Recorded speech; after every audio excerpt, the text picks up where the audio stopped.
میرے غریب نواز کا ذکر نہیں کرتا، میرے امام اعظم ابو حنیفہ کا ذکر نہیں کرتا۔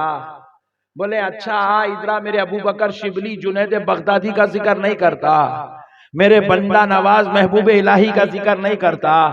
بولے ادھر آ، بلکہ اللہ بازو والے کو بلائے کہاں؟ کعبے میں، کعبے کے سامنے کھڑا کر دیے، بولے پڑھاؤ نماز، پڑھا رہے ہیں۔ اس کو شوق اٹھا سورہ کہف پڑھنے کا، پڑھتے پڑھتے اب پڑھ رہا ہے، کعبہ سامنے ہے، نماز پڑھ رہا ہے۔ قلبهم باسط ذراعيه بالوسيط۔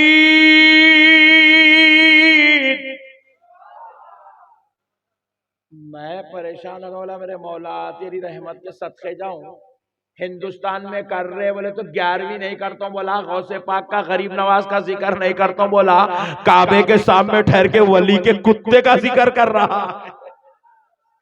اللہ کہا میرے محبوبوں کا ذکر نہیں کرتا،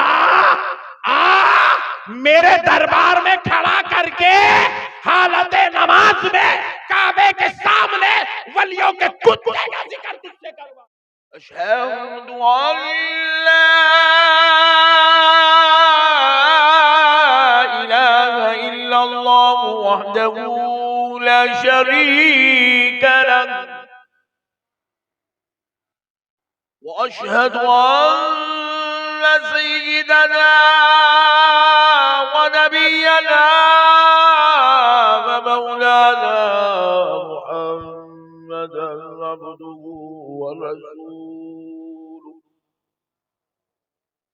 اما بعد فاعوذ باللہ من الشیطان الرجیم بسم اللہ الرحمن الرحیم۔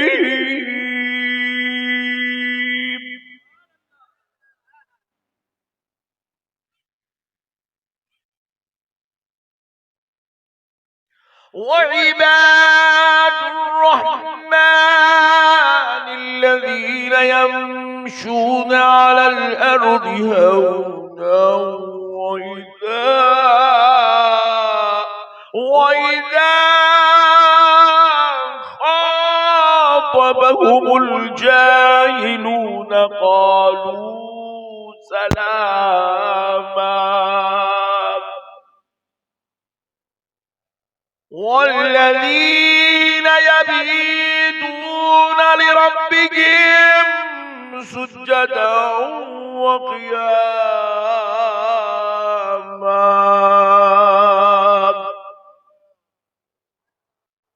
صدق اللہ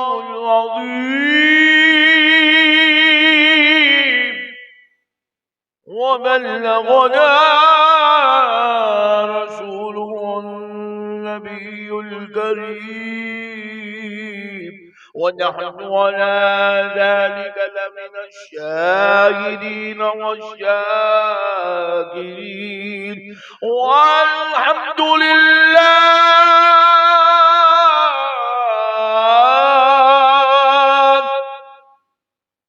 والحمد لله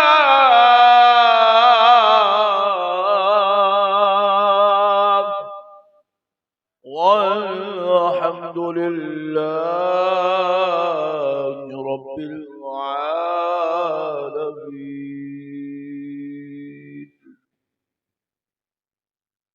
محترم سامعین کرام، معزز بزرگ حضرات اور نوجوان ساتھیوں، یہ اللہ تبارک و تعالیٰ کا لاکھ لاکھ شکر و احسان ہے، اور اس کے پیارے حبیب رحمت للعالمین صلی اللہ علیہ وآلہ وصحبہ وسلم کی لطف عنایت ہے کہ آج شہزادہ غوث العظم دستگیر کی بارگاہ میں حاضر ہونے کا موقع اور شرف نصیب ہوا ہے، اور آج کی اس نورانی مجلس میں اللہ کے ولی شہزادہ غوث اعظم کے عرس مبارکہ کی اس مبارک مجلس میں پیر طریقت رہبر شریعت حضرت پیر سید محمد علی دستگیر قادری الجیلانی مدظ اللہ العلی دامت برکاتہم العالیہ کی دعوت پر آپ عاشقان رسول محبان اولیاء کے درمیان میں حاضر ہونے کا موقع اور شرف نصیب ہوا ہے۔ پیارے دوستو، اتنی شدید سردی میں اور اتنی رات میں آپ عاشقان رسول محبان اولیاء صدقات خیرات ماں باپ کی خدمت سے، بیوی بچوں کے ساتھ حسن سلوک کرنے سے، داڑھی چھوڑنے سے، ٹوپی، مسلمانوں اللہ جب کسی کو مردود کرنا چاہتا ہے تو اس کو غوث اعظم کی چوکھٹ سے دور کر دیتا ہے، اس کو غریب نواز کی چوکھٹ سے دور کر دیتا ہے۔ نعرہ رسالت، نعرہ غوث پاک کی چوکھٹ سے دور کر دیتا ہے، غریب نواز کی چوکھٹ سے دور کر دیتا ہے، محبوب الہی کی چوکھٹ سے دور کر دیتا ہے۔ اللہ جب کسی کو مردود کرنا چاہتا ہے تو حضرت دستگیر صاحب قبلہ رحمت اللہ علیہ کی چوکھٹ سے دور کر دیتا ہے، کیونکہ اللہ کا یہ بنایا ہوا نظام ہے۔ دیکھو رسول اللہ کیا فرمائے کہ میری امت میں 73 فرقے ہوں گے، بولے کتنے؟ بولے اس میں سے جنتی کتنے ہیں؟ سبحان اللہ، بہت پڑھے لکھے لوگ ہیں یار۔ اور جہنمی کتنے ہیں؟ ارے واہ سبحان اللہ، آدھی تقریر تو تم ہی لوگ کر لے رہے یار، مگر نظرانہ پورا مجھے لینے دو۔ تو مسئلے کو سمجھو، 72 فرقے جہنم میں جائیں گے، ایک جنت میں جائے گا۔ سوال یہ ہے کیا وہ 72 نماز نہیں پڑھیں گے؟ ارے وہ ہم سے زیادہ نماز پڑھیں گے، ہم تو نماز پڑھیں گے، پیشانی پہ گھٹا نہیں آئے گا، اس کو تو پورا کالا چمبا لگ جائے گا۔ وہ ہم سے زیادہ نماز پڑھے گا، نماز پڑھ کے پھر وہ دوزخ میں کیوں جائیں گے؟ کیا وہ روزہ نہیں رکھیں گے؟ وہ تو ہم سے زیادہ روزے رکھیں گے، پھر وہ دوزخ میں کیوں جائیں گے؟ کیا وہ حج نہیں کریں گے؟ وہ ہم سے زیادہ حج کریں گے، ارے وہ تو کعبے کی خدمت کریں گے، پھر دوزخ میں کیوں جائیں گے؟ ارے کیا وہ زکوٰۃ نہیں دیں گے؟ ارے وہ اتنی زکوٰۃ دیں گے کہ بینکوں کے بینک الٹ دیں گے، مگر پھر بھی دوزخ میں جائیں گے، کیوں جائیں گے؟ نماز پڑھ کے دوزخ میں جا رہا ہے، روزہ رکھ کے دوزخ میں جا رہا ہے، زکوٰۃ دے کے دوزخ میں جا رہا ہے، حج کر کے دوزخ میں جا رہا ہے، وجہ کیا ہے؟ تو جواب ملا، نماز تو پڑھے گا، روزہ زکوٰۃ حج تو کرے گا، مگر اس کا دل عشق مصطفیٰ سے خالی ہو کے رہ جائے گا، مگر اس کے دل میں غوث و خواجہ کی محبت نہیں ہوگی۔ تو رب نے بھی ڈیسائیڈ کر لیا جو میرے محبوبوں کا نہیں ہے وہ میری جنت میں رہنے کے لائق نہیں۔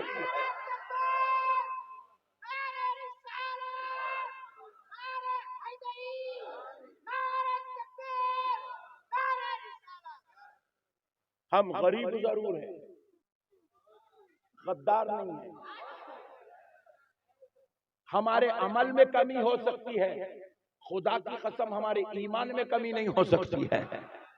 ہم جو ہے مدینے سے دور ضرور رہتے ہیں، بنگال کا غریب مسلمان بار بار مدینے کو نہیں جا سکتا ہے، اور بعض تو اتنے غریب ہے کہ زندگی میں ایک بار بھی مدینے کو نہیں جا سکے گا، مگر خدا کی قسم اس کا دل ہمیشہ عشق مصطفیٰ میں تڑپتا ہوا نظر آئے گا۔ اور یہ عشق مصطفیٰ میں دل کا تڑپنا اس بات کی دلیل ہے کہ رب نے اسے جنتی بنانے کا ارادہ کر لیا۔ اللہ جس کو جنتی بنانا چاہتا ہے ان کو محبوبوں کے قریب کر دیتا۔ سبحان اللہ، ذرا زور سے اور ذرا زور سے، اللہ محبوبوں کے قریب کر دیتا۔ اچھا دیکھو، مردود کرنا چاہتا ہے تو محبوبوں سے دور کر دیتا۔ دلیل دے رہا ہوں، سن لو۔ اس کائنات میں ابھی انسان دنیا میں نہیں آئے، حضرت آدم کا جسد اقدس تیار کیا گیا، حضرت آدم کے جسم کو تیار کیا گیا، تخلیق عمل میں آئی۔ جیسے ہی حضرت آدم کا وجود عمل میں آیا، رب نے حکم دیا کس کو؟ ابلیس کو اور فرشتوں کو کہ میرے آدم کو سجدہ کرو. کون ہے آدم؟ محبوب خدا ہے، اللہ کے محبوب ہے. کہا میرے پیارے کو سجدہ کرو، میرے محبوب کو سجدہ کرو، میرے اس پیارے کو سجدہ کرو جو دنیا میں جائے گا، جس کے ذریعے سے اب بہت بڑی مخلوق انسان جو ہے دنیا میں آئیں گے، اور اب یہ سارے انسانوں کا باپ بن کر جائے گا، ابو البشر کہلائے گا. اب ذرا اس کو سجدہ کرو. تو ہوا کیا؟ قرآن بیان کر رہا ہے فَسَجَدَ الْمَلَائِكَةُ كُلُّهُمْ أَجْمَعُونَ إِلَّا إِبْلِيسَ. سارے کے سارے فرشتے سجدے میں چلے گئے، فرشتے سجدے میں چلے گئے. حضرت آدم کی تعظیم بجا لائے، حضرت آدم کا احترام کرے، محبوب خدا سے اپنی محبت کا اظہار کرے، محبوب خدا کا ادب کرے، محبوب خدا کی تعظیم کرے. الا ابلیس، سوائے ابلیس کے. ابلیس نے سجدہ، بولیے، وہ سجدہ نہیں تھا، حقیقت میں وہ تعظیم تھی. ابلیس نے محبوب خدا کی تعظیم نہیں کی، احترام نہیں کیا، ادب نہیں کیا، محبوب خدا سے اپنے تعلق کو نہیں جوڑا. تو رب ذوالجلال کو جلال آیا. رب ذوالجلال نے دیکھا کہ میرے محبوب کی بے ادبی کر رہا ہے. حالانکہ ابلیس کیا کیا؟ حضرت آدم کے خلاف کوئی تقریر نہیں کیا، حضرت آدم کے خلاف کوئی مورچہ نہیں سنبھالا، حضرت آدم کے خلاف اس نے کوئی جو ہے جلوس نہیں نکالا، حضرت آدم کے خلاف اس نے کوئی جو ہے تحریک نہیں بنائی. مگر ہوا کیا؟ حضرت آدم کو سجدہ نہیں کیا، احترام نہیں کیا، حضرت آدم کی تعظیم نہیں کیا. حالانکہ کون ہے یہ ابلیس؟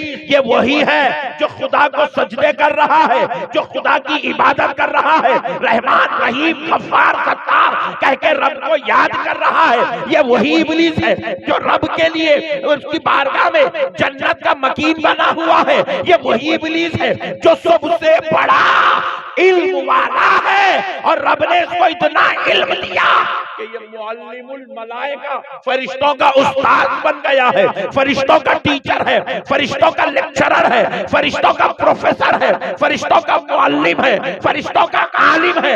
ذرا سوچو دوستو، جو فرشتوں کا عالم تھا، سجدے کرنے والا تھا، رب کا ذکر کرنے والا تھا، رب کی اطاعت میں تھا، رب کی فرما برداری میں تھا، رب سے اس کا کوئی معاملہ خراب نہیں ہوا، لیکن رب کے محبوب سے معاملہ خراب ہوا، آدم کی بے ادبی کیا. تو رب ذوالجلال نے کیا کیا؟ رب نے کیا کیا؟ اپنے ساجد کو، محبوب کے غدار کو، اپنا علم رکھنے والے کو اور محبوبوں کے بے ادب کو کیا کیا؟ فَخْرُجْ فَإِنَّكَ رَجِيمٌ وَإِنَّ عَلَيْكَ لَعْنَتِي إِلَى يَوْمِ الدِّينِ. اللہ نے کہا نکل جا ہمارے دربار سے، ہم نے تجھے مردود کر دیا، اور صبح قیامت تک تجھ پر ہماری لعنت ہے. اللہ اکبر. کیا کرا صاحب، کیا کرا؟ اللہ تبارک و تعالیٰ کی گستاخی نہیں کرا، اللہ کے محبوب کی بے ادبی کرا، اللہ کے سجدوں میں کمی نہیں کرا، اللہ کے محبوب کے تعلق سے جو ہے دل میں خلش رکھا. تو ہوا کیا؟ رب ذوالجلال نے اس کو مردود کر کے دربار سے نکال دیا. ذرا سوچو دوستو، جو اللہ کے محبوب کی بے ادبی جنت میں رہ کے کرا تو جنت میں رہ نہیں سکا، جنت میں رہ کے کرا تو جنت میں رہ نہیں سکا. تو پھر جو پیارو دنیا میں رہ کے محبوبوں کی بے ادبی کرے گا تو جنت میں جائے گا کیسے؟ اسی لیے اللہ نے دستور کیا بنایا؟ جس کو اللہ محبوب بنانا چاہتا ہے ان کو محبوبوں کی چوکھٹ پہ ڈال دیتا ہے، ان کے دلوں میں محبوبوں کی محبت ڈال دیتا ہے۔ اس لیے بنگال والوں، سرکار دستگیر صاحب قبلہ رحمت اللہ علیہ کے آستانے سے جڑ کے رہنا، کیونکہ یہ وہ آستانہ ہے یہاں تم بیٹھتے ہو تو یہاں تمہیں بنگالی فیض نہیں ملتا، یہاں تمہیں بغدادی فیض ملتا ہے، یہاں تمہیں بغدادی فیض ملتا ہے، بغداد والے غوث پاک کا فیض ملتا ہے۔ دیکھو کئی لوگ ہمارے جیسے غلامہ بولے ہم پہ غوث پاک کا کرم ہے، بولے اجی تمہارے جیسے میرے جیسے گنہگاروں پہ غوث پاک کا کرم ہے، وہ تو بیٹے شہزادے ان پہ کتنا کرم ہوگا، ان پہ نظر کا عالم کیا ہوگا۔ اس لیے آقاؤں سے جڑ کے رہنا، محبوبوں کو مضبوط پکڑنا، محبوبوں کی غلامی کو پٹا گلے میں ڈالے رکھنا، دوستو کبھی اس کو اپنے سے جدا ہونے نہیں دینا۔ اللہ کا دستور ہے، اب پوری کائنات کی تاریخ اٹھا کے دیکھ لو آپ، نہ صرف 1400 سال پہلے انبیاء کی تاریخ اٹھا کے دیکھو، اللہ نے جب جب کسی کو مردود کیا، لعنتی کیا، اللہ نے جب جب کسی کو اپنی بارگاہ سے نعمت سے محروم کیا، آپ اٹھا کے دیکھ لو، کوئی نبیوں کا گستاخ تھا، کوئی صحابہ کا گستاخ تھا، کوئی اہل بیت کا گستاخ تھا، کوئی اولیاء اللہ کا گستاخ تھا۔ پیارے دوستو جو گستاخ بنتے گئے وہ مردود ہوتے چلے، پوری 1400 سال کی تاریخ اٹھا کے کون ہے یزید؟ آپ کی اور ہماری نظر میں یزید ایک جہنمی کا نام ہے، نہیں ہے؟ پھر گھور کے دیکھ رہے کیا جی؟ یزید ایک جہنمی کا نام ہے، یزید ملعون کا نام ہے، یزید مردود کا نام ہے، یزید غدار باغی کا نام ہے۔ بعضوں نے اسے گمراہ کہا، بعض علماء نے اسے کافر کہا، بعض علماء نے اسے جہنم کا کتا کہا۔ تو پیارے دوستو ذرا غور کرو، یزید کون ہے؟ یزید صحابی کا بیٹا ہے، صحابی کا پوترا ہے۔ کون ہے یزید؟ ام المومنین کا بھتیجا ہے۔ کون ہے یزید؟ رسول اللہ کا سسرالی رشتہ دار ہے۔ کون ہے یزید؟ مکے اور مدینے پہ 3 سال تک حکومت کرنے والا ہے۔ اللہ اکبر، مکے اور مدینے پہ حکومت کیا، اس کی رعایا میں، اس کے دربار میں جب وہ مشورے لیتا تھا تو صحابہ کرام سے مشورے لیتا تھا۔ حضرت عبداللہ بن زبیر نے اسے کئی مرتبہ مشورہ دیا تھا۔ پیارے دوستو تابعین اس کے دوستوں میں سے تھے، صحابی کا بیٹا ہو کر، صحابی کا پوترا ہو کر، ام المومنین کا بھتیجا ہو کر، رسول اللہ کا سسرالی رشتہ دار ہو کر، خدا کی قسم جنتی نہیں ہو سکا۔ ذرا زور سے بولو، جنتی کلمہ پڑھ کے بھی جنتی نہیں ہو سکا، کبھی کبھی نماز پڑھ کے بھی جنتی نہیں ہو سکا، کعبے پہ حکومت کر کے جنتی نہیں ہو سکا، مدینے پہ راج کر کے جنتی نہیں ہو سکا۔ کیوں نہیں ہوا؟ اللہ کی قسم کان کھول کے سن لو، اس لیے نہیں ہوا کیونکہ وہ نبی کی آل پاک کا غدار تھا، وہ آل مصطفیٰ کا باغی تھا، وہ اہل بیت اطہار کا دشمن تھا۔ میرے دوستو مسئلوں کو سمجھو، وہ صحابی کا بیٹا ہو کر آل نبی کی گستاخی کر کے جنتی نہیں ہو سکا۔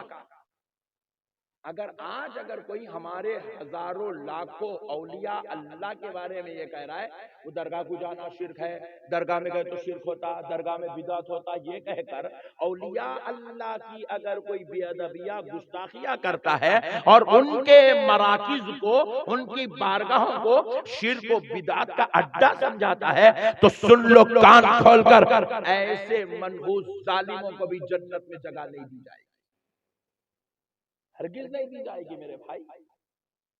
آج ضرورت ہے اولیاء اللہ سے محبت کریں، اجی کیا ہے اولیاء اللہ کی شان؟ مختصر وقت میں بتلا دیتا ہوں کیا ہے اولیاء اللہ کی شان۔ اللہ اکبر، سنو،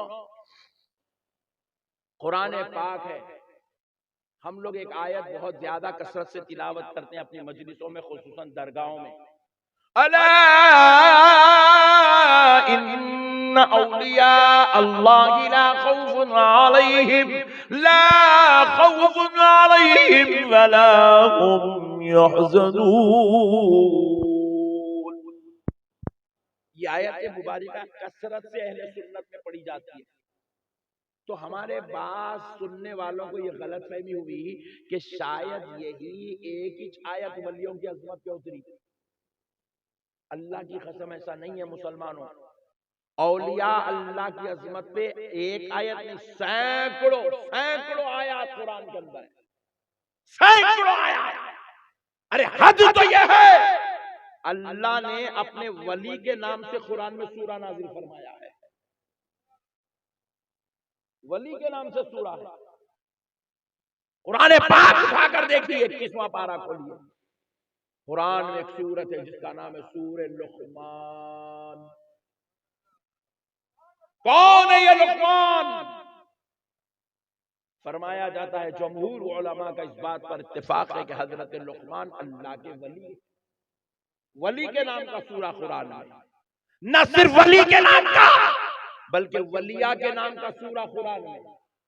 16واں پارہ اٹھا کر دیکھو، سورہ مریم۔ کون ہے حضرت مریم؟ پیغمبر کی ماں ہے مگر خود پیغمبر نہیں ہے، کیونکہ کسی عورت کو پیغمبر نہیں بنایا گیا۔ کون ہے حضرت مریم؟ اللہ کی ولیہ ہے، نہ صرف ولی کے نام کا سورہ، ولیہ کے نام کا سورہ، بلکہ قرآن پاک اٹھا کے دیکھو، ولیوں کی آل کے نام کا سورہ قرآن میں ہے۔ آل محمد تو آپ نے نماز میں پڑھا، آل ابراہیم پر درود آپ نے نماز میں پڑھا، آل محمد آل ابراہیم کا تذکرہ بار بار سنا، مگر آؤ قرآن اٹھا کے دیکھو، آل ولی اللہ کے نام سے رب نے قرآن میں سورہ اتارا۔ قرآن کی بڑی سورتوں میں سے ایک سورت ہے جس کا نام ہے سورہ آل عمران۔ کون ہے حضرت عمران؟ اللہ کے ولی کی آل کے نام سے سورہ رب ذوالجلال نے قرآن پاک میں نازل کیا۔ نہ صرف اتنا بلکہ آؤ 15واں پارہ دیکھو، اللہ نے ایک اور سورت نازل فرمائی ہے، اس سورے کا نام ہے سورہ کہف۔ کیا ہے ذرا بولو؟ ارے یار اتنا ٹھنڈا یار، ذرا زور سے، سورہ کہف، سورہ 15واں پارے میں پڑھنا ہر جمعے کو عصر کی نماز سے پہلے، فجر سے لے کے عصر تک کبھی بھی یہ سورہ پڑھے تو ہلاک کرنے والی بیماری نہیں آتی۔ ہم آپ کو قرآن کے اوپر اب بھروسہ نہیں ہے، نہیں، کئی لوگوں کو دیکھا میں اسے بڑے بڑے ناریلاں لے کے جا کے گھر کے اندر بن رہے ہیں، دکانوں میں لگا رہے ہیں، اور بعض لوگوں تو کیا کر رہے ہیں، وہ لیمبو، پھلاواں، مرچی اور کیا کیا کہ بلا بتر گاڑی کے نیچے مڈ گارڈ کو لگا رہا۔ میں پوچھا کئی کو لگا، بولے ایکسیڈنٹ نہیں ہوتا کہتے۔ اے لو، ابے حولے وہ مرچی کھائے تو منہ کا ایکسیڈنٹ ہوتا، تیری کار کا کیسا بچتا رہے؟ دیوانے، عجیب و غریب دیوانے فلسفے آ گئے ہمارے پاس، غیروں کے طریقے لے لیے، مرچیاں لے کے ٹوپ لیتے بیٹھے ہوئے گاڑی کے نیچے۔ ایک جنا کیا کرا، یا بمپر کو لال تاگا بنا، ادھر کالا بنا، پیچھے تھوڑا لال، پیچھے کالا، مطلب یہ کہیں کو بنا رہے، اس کی تاگے حفاظت کا تاگا ہے۔ ابے حولے، تو اتنا بڑا آدمی ہو کہ حفاظت نہیں کر سک رہا، وہ تاگا کہاں سے حفاظت کرتا رہے؟ دیوانے۔ میرے پیارے دوستو، عجیب و غریب مسائل ہمارے درمیان میں آ گئے ہیں۔ یاد رکھو پیارے دوستو، پیارے مصطفیٰ جان رحمت نے ہمیں حفاظت کا طریقہ بتلایا ہے کہ حادثات سے بچنے کا طریقہ کیا ہے، بیماریوں سے بچنے کا طریقہ کیا ہے، وباؤں سے بچنے کا طریقہ کیا ہے، بلاؤں سے بچنے کا طریقہ کیا ہے۔ اب میں 1 گھنٹے میں یہ ساری چیزیں تو نہیں بتا سکتا، مگر اس سے اگر سیکھنا ہو، آؤ اپنے پیروں کی صحبت میں بیٹھو، تمہیں یہ سارے طریقے نصیب ہو جائیں گے۔ آؤ پیروں کی صحبت میں بیٹھو، آؤ نیک لوگوں کی صحبت میں بیٹھو، یہ سارے طریقے تمہیں سیکھنے کو مل جائیں گے۔ تو الغرض پیارے دوستو، ہوا کیا؟ سورہ کہف اللہ نے نازل کیا۔ کہف کا معنی کیا ہے؟ غار، پتھروں کے بیچ میں جو بنی ہوتی ہے غار، زمین کے اندر جو بنی ہوتی ہے وہ غار کا ذکر ہے۔ اس کے نام سے اللہ نے قرآن میں سورت اتاری۔ ہم پریشان ہو، بولے اے اللہ مولا، سورہ محمد بولے تو بات سمجھ میں آئی، تیرا محبوب ہے اس کے نام سے سورہ اتار رہا ہے۔ سورہ ابراہیم بولے تو بات سمجھ میں آئی، تیرا خلیل ہے اس کے نام سے سورہ اتار رہا ہے۔ سورہ مریم بولے تو بات سمجھ میں آئی، اللہ تیری قدرت کا جلوہ بن کر دنیا میں ظاہر ہوئی، ان کے نام سے سورہ اتار رہا ہے، بات سمجھ میں آئی۔ لیکن اے اللہ یہ کہف غار کے نام سے سورہ، تو بارگاہ الہی سے جواب آیا، بندے خالی سورے کے نام پہ کیوں پریشان ہے، تلاوت کر کے تو دیکھ لے، مسئلہ حل ہو جائے گا۔ جب بندوں نے تلاوت کرنا شروع کیا تو کیا پتا چلا، وہ سورہ کہف کوئی اور نہیں، اس لیے اس کا نام کہف رکھا گیا کیونکہ اصحاب کہف یہ کچھ اولیاء تھے جو بادشاہ کے ظلم سے بچنے کے لیے اس غار میں آ کر اللہ کی پناہ لیے ہوئے تھے، تو اللہ کے حکم سے اللہ نے ان کو 309 سال تک اس غار میں سلا دیا۔ وہ سو گئے تو وہ غار اللہ کو اتنی پسند آئی کیونکہ اس میں اس کے ولی، اس کے محبوب آرام کر رہے ہیں، اتنی پسند آئی کہ اللہ نے اس غار کے نام سے سورت نازل فرما دی۔ کہا میرے بندو، مجھے ولی تو ولی، محبوب تو محبوب، محبوبوں کے آرام کرنے کی جگہ بھی مجھے پسند ہے۔ سبحان اللہ۔ اب ایک مسئلہ سن لو قرآن کے حوالے سے، کیا ہے کہف؟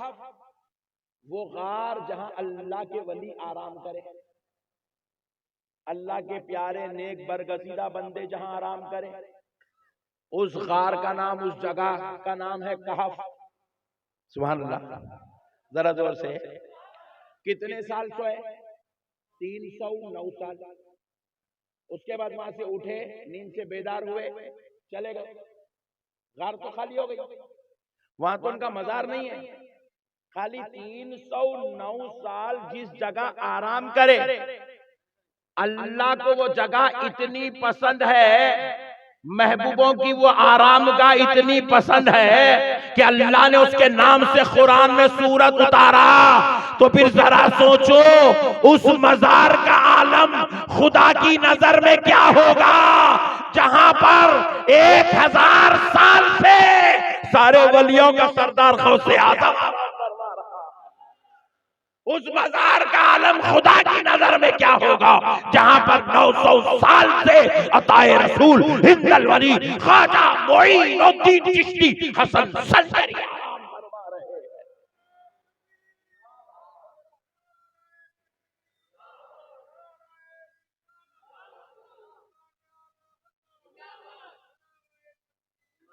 مسئلوں کو سمجھو نوجوانوں، آج دین سمجھنے کی ضرورت ہے۔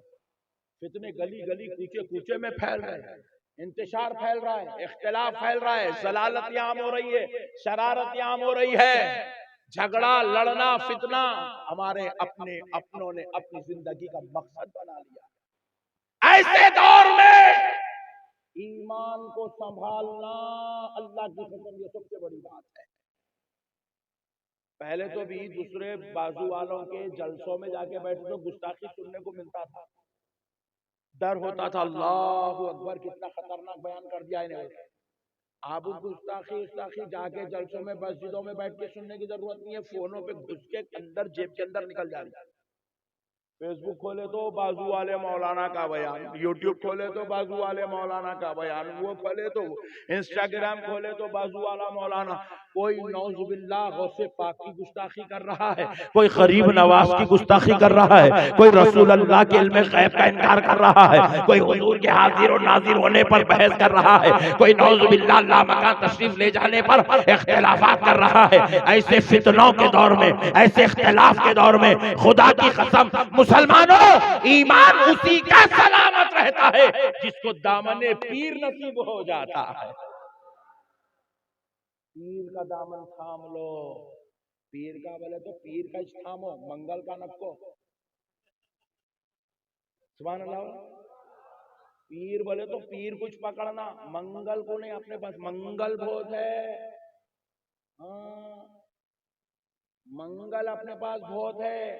مارکیٹ میں اتنے خطرناک ایک صاحب پھول نکالا ہاتھ، اما فیس بک پہ وائرل ہو رہی، ولی مل گیا، ولی مل گیا، پھول نکالا. میں بولا انہیں ولی نہیں ہوتا رے. اچھا اچھا اچھا اچھا اچھا اب بڑھا رہے ٹینشن نہ لو یار. تو سنو، میں بولا انہیں ولی نہیں ہوتا، جادوگر ہے جادوگر. پھولا نکالنا، یہ نکالنا، اس سے ولی کا کوئی تعلق. زور سے بولیے.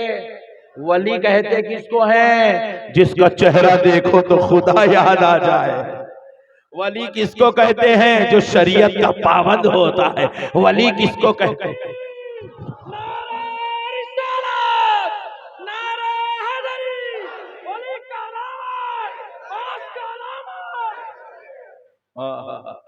ولی کس کو کہتے ہیں؟ جو نمازوں میں نظر آتا ہے. ولی کس کو کہتے ہیں؟ جو مسجدوں میں نظر آتا ہے. ولی کس کو کہتے ہیں؟ جو غلاموں کو بلا بلا کر ان کے قلب کو پاک کرتا ہوا نظر آتا ہے، انہیں خدا سے جوڑتا ہوا نظر آتا ہے، گناہوں سے توبہ کراتا ہوا نظر آتا ہے، دنیا سے فتنے مٹاتے ہوئے نظر آتا ہے، محبت و پیار اخلاص کی بات کرتا ہوا نظر آتا ہے. ولی کون ہوتا ہے؟ سنو دوستو، جس کے دل میں غوث اعظم کی محبت ہوتی ہے، جس کا تعلق غوث پاک سے بڑا مضبوط ہوتا ہے. سبحان اللہ. ذرا دور سے. پیارو، پیر کا دامن تھامو. یہ فتنوں کا دور ہے، یہ اختلاف کا دور ہے. اور آپ تو بنگال والے بڑے خوش نصیب ہو یار، تمہارے پاس تو غوث پاک کا بیٹا بیٹھا ہوا ہے. تمہارے پاس تو غوث پاک کا بیٹا. میں پریشان ہوں بھائی، بنگال میں غوث پاک کی اولاد. اللہ اکبر. شجرا سنا تو فخر محسوس ہوا. 2 منٹ کی ملاقات ہوئی تو خدا کی قسم میرا دل چلا اٹھا، یہ سید ہی ہے. ایسے ہی نعرہ تکبیر، حضور سید محمد علی کا دامن. سیدوں کی کوالٹی بالکل الگ رہتی. سیدوں کی کوالٹی بالکل الگ رہتی. یہ اس کا ساؤنڈ بڑھا دے بیٹا. ہاں اچھا اچھا. سیدوں کی کوالٹی بالکل الگ رہتی. پورے باغ میں گئے تو گلاب کا پھول کیسا پہچانے جاتا؟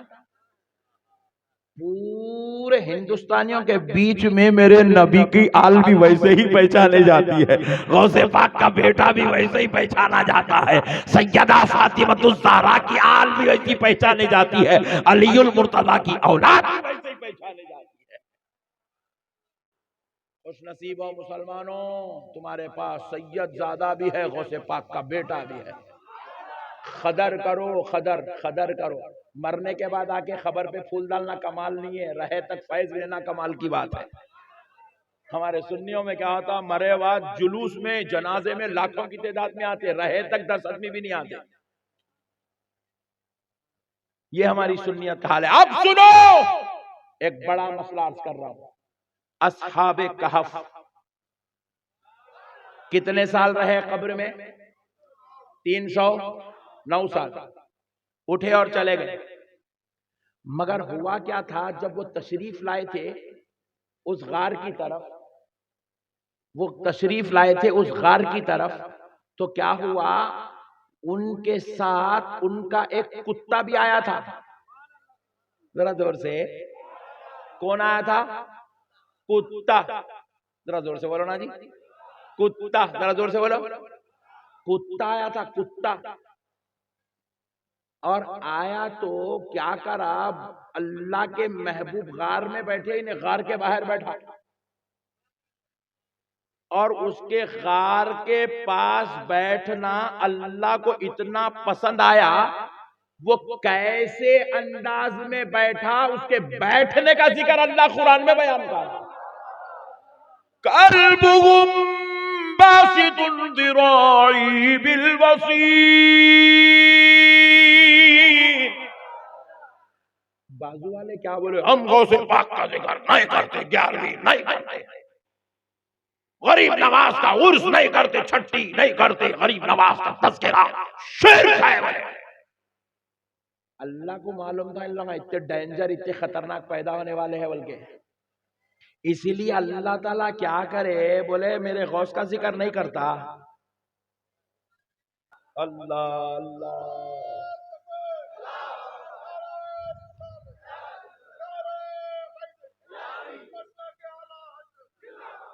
اور ایک بار نہیں، 4 بار اس کتے کا ذکر ہے۔ کتنے بار؟ ذرا زور سے بولو۔ وہ 3 تھے، چوتھا ان کا کتا تھا، وہ 5 تھے، چھٹواں ان کا کتا تھا، وہ 7 تھے، 8واں ان کا کتا تھا، اور کتے کے بیٹھنے کا انداز ایسا تھا۔ 4 مرتبہ کتے کا ذکر ہے، اور ہر بار کلبن بول کر یہاں کلبہم، ہم کی جو ضمیر ہے یہ لوٹ رہی ہے اصحاب کہف کی طرف، یعنی کہ وہ کتا کس کا کتا تھا؟ اللہ کہہ رہا ہے وہ اصحاب کہف کا کتا تھا۔ اصحاب کہف کا کتا، اصحاب کہف کا کتا، ولیوں کا کتا، میرے محبوبوں کے در پہ بیٹھنے والا کتا۔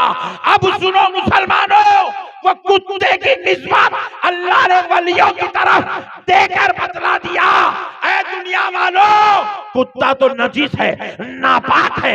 کتا جس پانی میں منہ ڈال دے وہ پانی سے نہ وضو کر سکتے ہیں، نہ پانی نہا سکتے ہیں، نہ غسل کر سکتے ہیں، نہ اس سے پکا سکتے ہیں، نہ اس سے ہاتھ منہ دھو سکتے ہیں۔ سنو، وہ نہ پانی ناپاک ہو گیا، کیونکہ کتا ناپاک جانور ہے، اور ساری کائنات کے ناپاک جانور دوزخ کی مٹی بنا دیے جائیں گے، مگر اصحاب کہف کے در پہ بیٹھنے والا کتا دوزخ میں نہیں جائے گا۔ اللہ اس کو انسانی شکل و صورت دے کے جنت میں داخل عطا فرمائے۔ نعرہ تکبیر، نعرہ رسالت، نعرہ حیدری، سرکار سید شاہ غلام احمد دستگیر کا دامن۔ اللہ اللہ، اصحاب کہف کا کتا، ہے اصحاب کہف کا کتا جنت میں جائے گا۔ تو سنو اے بنگال والوں، ولیوں کے در پہ ان کی محبت میں بیٹھنے والے کتے کو اللہ دوزخ میں جانے نہیں دے رہا۔ جو کبھی غریب نواز کے در پہ ایمان کی حالت میں بیٹھتا ہے، جو کبھی بندہ نواز کے در پہ بیٹھتا ہے، جو کبھی محبوب الہی کے در پہ بیٹھتا ہے، جو کبھی سرکار دستگیر صاحب سبلا کے دربار میں بیٹھتا ہے، اور جو کبھی سارے سردار ولیوں کے سردار غوث اعظم کے دربار میں بیٹھتا ہے، تو سنو مسلمانوں، ایسے محبوبوں کے دربار میں جو انسان ہو کر ایمان کی حالت میں بیٹھے، اللہ اس کو دوزخ میں کیسے ڈال دے گا؟ اسی لیے اللہ جب جس کو جنتی بنانا چاہتا ہے، اپنا محبوب بنانا چاہتا ہے، ان کو محبوبوں کی چوکھٹ پہ ڈال دیتا ہے۔ محبت کرو اللہ والوں سے، پیار کرو اللہ والوں سے، تعلق مضبوط رکھو اللہ والوں سے۔ جتنا اللہ والوں کے قریب ہوتے جاؤ گے اتنے منازل طے ہوتے جائیں گے۔